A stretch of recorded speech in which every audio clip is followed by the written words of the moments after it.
I remember I said when Jason showed up, I called David Grush, right? But the funny thing was, I hadn't even been in the task force that long, and I was trying to look at things. All of a sudden, I get a phone call, and I'm like, yeah, how can I help you? And he goes, my name is David Grush. Are you serious about all this stuff you're tracking? And I go, yeah. He goes, I want in. And I was like, huh? And he goes, I think I have something that can help with you guys. And I was like, well, I'm not in charge of this. I got to introduce you to, Stratton and company.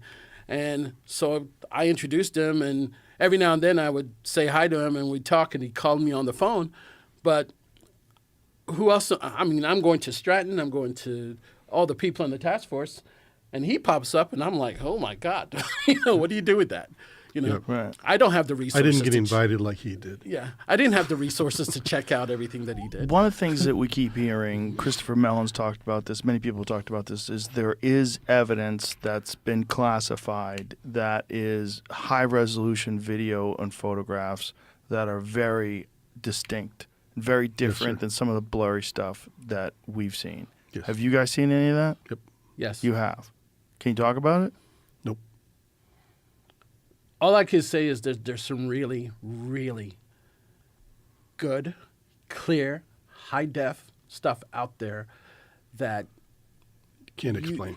You can't explain. You're just sitting there going. We went through the whole rigmarole on these objects. You had people on one side of the fence, people on the other side of the fence, people in the middle of it all, and nobody could draw a conclusion. The first thing we're trying to do is go, okay, could that be Russia? Could that be China? Okay, who else is there? And you go through your whole list. Then once you put that off to the side, you go through, now what are we observing?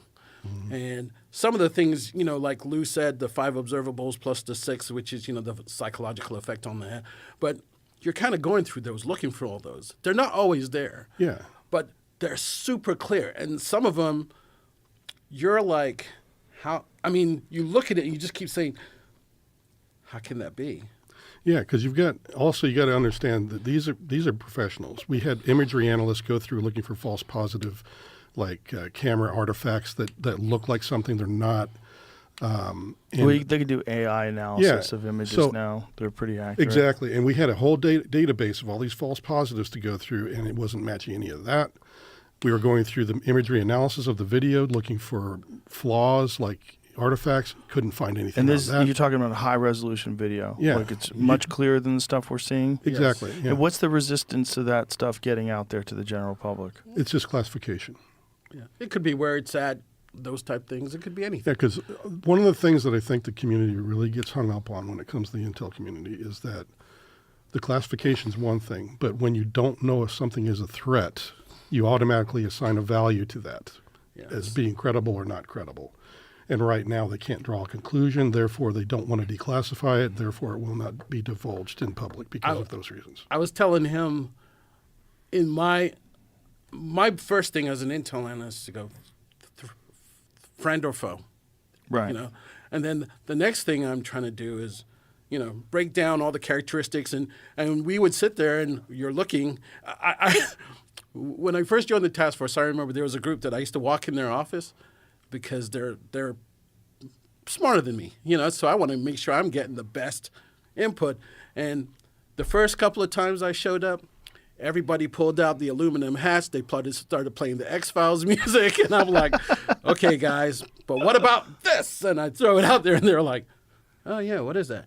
After about the 4th or 5th visit, no more music, no more. I come in, everybody's already hunched over what I've already sent them. They're like, yeah, what is that? Because Jay Stratton asked us he said, lean forward and get out there and use an all-source approach to looking and gathering all the information on what we can find.